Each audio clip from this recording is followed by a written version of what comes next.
I finished Eclipse. Eclipse is the third book in the Twilight Saga. If you have not read it, goodbye. Don't be spoiled. Go read them. I cannot believe that Bella is not a vampire yet. Are you kidding? Okay, let's start at the beginning here. Edward really wants to marry Bella, and she doesn't want to marry him because of her mother's advice that she shouldn't marry young. Even though she's going to be dead, she still is sticking to this advice. It was really funny because in the beginning, Bella is still under house arrest from Charlie because of the whole new moon flying to Italy situation. Charlie basically lets her off for good behavior for the most part. He wants her to find a balance between Edward and friends, and she needs to go talk to Jacob so this isn't going to be too much of an issue. Except that her dad gets really mad because Bella has the tickets from Carlisle and Esme to go see her mom, and they decide to use them now, right after she's off house arrest with Edward going. He's not happy about that, but they went and saw Renee, and that was nice to see Bella see her mom again. Edward and Alice playing chess is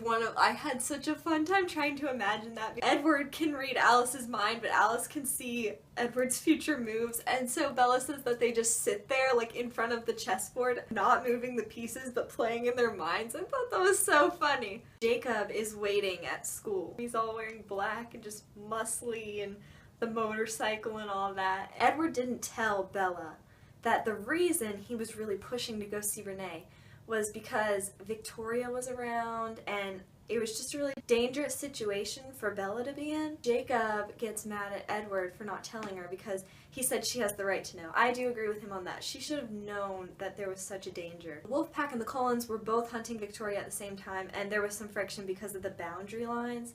That was really frustrating because they all have the same common goal, but because of this boundary line, Victoria got away again. I love the scene when Bella first goes back to La Push. She had escaped Alice's babysitting, and it was so funny when she shows up because Jake, he's so youthful. It's kind of funny sometimes because of like how much he acts. I say like a puppy or like a little kid, even though like that's not really who he is anymore. But that's still like his core. Bella like brags. She's like, I snuck out, and Jacob's like, that's awesome! She and Jacob make up for fighting. Jacob, he looks a lot different because of the full werewolf transformation. He looks like 25-ish now, which helped clear up the mental picture because I was just picturing him so young, especially in the first book. He explains imprinting, which is really interesting. I was worried at this point in the book that he was going to feel that with Bella, but it sounds like it's a first time, like you see them and automatically you know that that's like your person. I guess that Jacob and Bella are not that like soulmate kind of thing for Jacob. Bella explains that she's neutral territory between the werewolves and the vampires because of Edward and Jacob. And she says that she's Switzerland. Do you remember, have you watched Shadowhunters when Jace is like, Jace Wayland is Switzerland? There's no way you can come up with that line twice. I guess they took it from here. I was getting annoyed at Edward kind of early in this book because he was so overprotective. It was getting frustrating because I'm Team Edward. I don't want to be annoyed at him. Rosalie's story broke my heart. Like, Rosalie is very vain, I guess, in her human life. She was beautiful, she was going to get married, she was going to be rich. She was loving life when her fiancé, that story was so awful to imagine. She later killed him. I was kind of happy about that. I was like, yes, you go, Rosalie, because I was just so mad at how her life ended. It makes it even more impactful when you remember her voting no for Bella to become a vampire because she says, no one was there to vote no for me. I really liked Rosalie's character better, especially in this book now that we're kind of coming to more of an understanding about her. There's another time where she prison breaks and goes off and hangs out with Jacob. I know the Cullens love her and I know they're trying to protect her, and that's what's really like the redeeming quality here, because like usually I would feel like I would be way more mad. But like I love Alice so much and I just don't want Bella to feel imprisoned by them. That was like my real only issue with the Cullens and Edward this book. Quill imprinted on a 2-year-old. That was a really interesting conversation to have with Jacob because he's like, it's not weird because Quill's always going to be that 25 age until he doesn't need to be a werewolf anymore, so he can be the older brother, the best friend, eventually fiance. Bella's like, why would she even want that, this little girl Claire? He's like, well, he's basically made for her. So I wasn't sure, like when I first read that I was like as disgusted as Bella, but then it makes more sense. I wish Jacob would imprint on someone. Like, I want him to be happy still. He says he's not looking. If he would imprint with someone, I feel like this would really make this a lot less of an issue. Edward finally realized that he was being ridiculous. He basically said, you can go to La Push whenever you want. I was happy when he finally just let it be. I love on page 194 when Bella is talking to Edward about past girls and he hasn't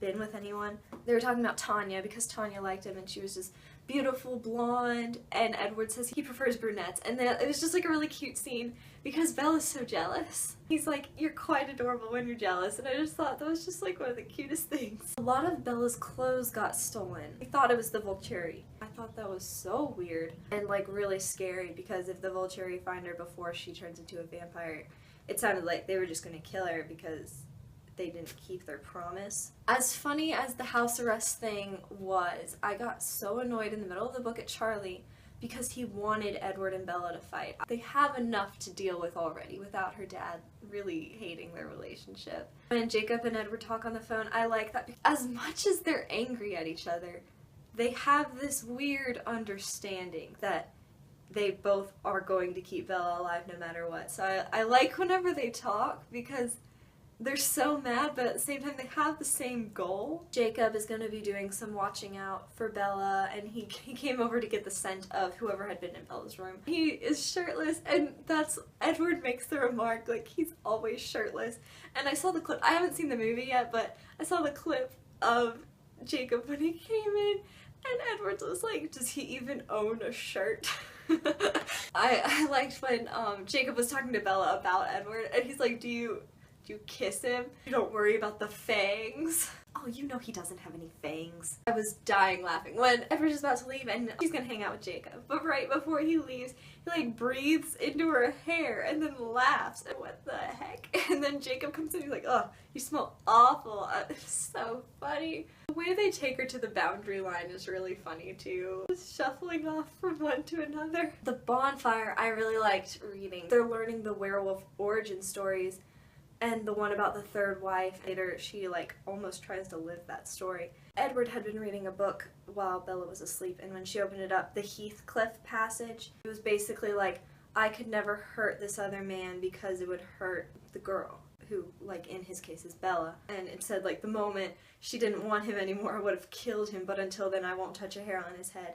And I think that basically summed up how Edward felt about Jacob and how Jacob felt about Edward. They won't hurt each other because of Bella. Jasper's part in the story, we see all the bite marks on his arm. He's talking about training the newborns. I love Alice's part in the story. How she showed up where Jasper was and I was like, ugh, I thought you were never gonna show up. And then she drags him over to the Cullens and she knows everyone by name, and Edward was gone at that point, and when he came back all of his stuff was moved out and Alice is like, well, your room had the best view so I took it. The first Jacob kiss where he kissed her against her will, I was so mad at Jacob. Bella punches and breaks her own hand because she punched a werewolf. Charlie is so smug because when he finds out what's happened, he's like, good job. Bella realizes that the vampires are for her. She understands that they took the scent because they're going to track her down. Ooh, that was scary. A lot of things happen at the graduation party. Alice sees a vision, Jacob shows up, and it was kind of great timing because then they decide to work together because these vampires are coming after Bella, they need to protect the town, so they're kind of getting everything together here. I like the meeting at the baseball field where Jasper is teaching the werewolves and the Cullen family how to fight newborns because they fight differently than regular vampires. Bella is really worried about Alice because Alice is so little, and Jasper's like, okay, watch this. Alice basically fights with her eyes closed because she can see everything that's about to happen. Jasper can't even touch her. I just love Alice so much. The wolf pack comes out. They were watching in the shadows because they didn't want to accidentally start fighting the Cullen family, but they come out because they need the scent. Like, they need to know what the Cullen family smells like so they don't accidentally hurt one during the real battle. And Jacob comes over and licks Bella. I thought that was really funny. I love Jacob in his wolf form because he's so cute. I like when Bella like pet Jacob because it was just like a really cute moment. He kind of turns into a cat because he likes it so much. Just like purring, and oh, it's cute. Bella's making Edward stay out of the fight, which at first really annoyed me because I liked the plan they had with having Seth as the cell phone to like immediately talk to Jacob if they needed to, and then Jacob's mind Edward could read, it would have been simple, I felt like. I mean, it's a good thing that's not what ended up happening. Bella lays the trail and she does it so thoroughly. She's like, this is the only part I get to help with. I'm gonna do it well. It's super cold that night when they have to camp out. It leads to Jacob snuggling with Bella because he's super warm. He runs at like 108 degrees or something like that. I think Bella is asleep and had this kind of bro conversation, and I love seeing that. It was the same when Peeta and Gale talk in Mockingjay when they think Katniss is asleep. I love that. Like, I really like when characters talk and finally come to an understanding for each other, but then they're like, so when does this truce end? Both of them are like, daybreak. As soon as the sun comes up, this is over. Jacob's howl when he heard Bella saying that, like, she was gonna marry Edward was heartbreaking. He was mad at Edward because he knew Jacob was still there. He knew he was in earshot of this, and I was really mad at him for letting that happen.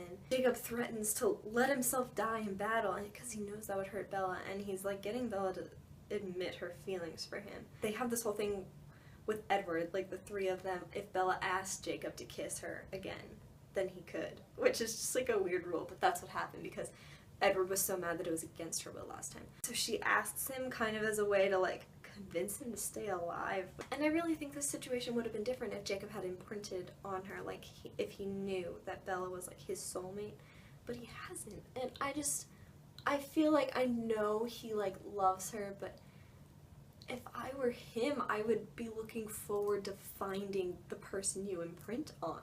Edward finds out about the kiss and he isn't mad. How? I don't understand. He has such control over his emotions. I don't understand. I mean, I was happy that he wasn't mad. I hate when our couples fight, but that was impressive. Victoria shows up and I freaked out. Edward kills Victoria. Seth kills Riley, the newborn. It's very vicious, very violent, and Edward is worried that he's freaked Bella out. I was really sad when he's like coming out, he's like, I'm not gonna hurt you. Bella, though, handles it very well. She's like, I know you're not gonna hurt me, you just killed someone for me. So I was happy that she wasn't like scared, but I think that'd be really creepy to watch. They go back to meet the Cullen family in the clearing. Volturi are there, but they don't do anything about Bella because that's not why they were there. I really like that Bella asked Edward what was up with the powers, because nobody's powers work on Bella except for Alice, which I had thought about, and Jasper, which I hadn't thought about because he can help control her mood.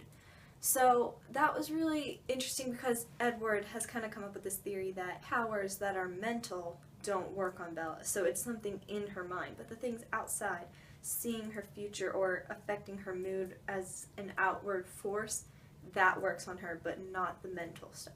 The official breakup with Jacob hurt my heart. I really like him as a character, so I hated seeing him hurt in that way. It also hurt Bella so much. She went home and Edward was like there while she was just like crying so much. It really hurt. But now the wedding is on. Alice is gonna plan the wedding. How fun is that? Bella doesn't want to go get married quietly anymore because she knows doing that would hurt Alice's feelings, and she knows that Edward really wants that traditional wedding. And Charlie, he is more intuitive than we give him credit for, because he said, I feel like I'm about to lose you. If you're going to run off with Edward, tell me first. Like, I want to say goodbye. I won't fight you. I just want to have that.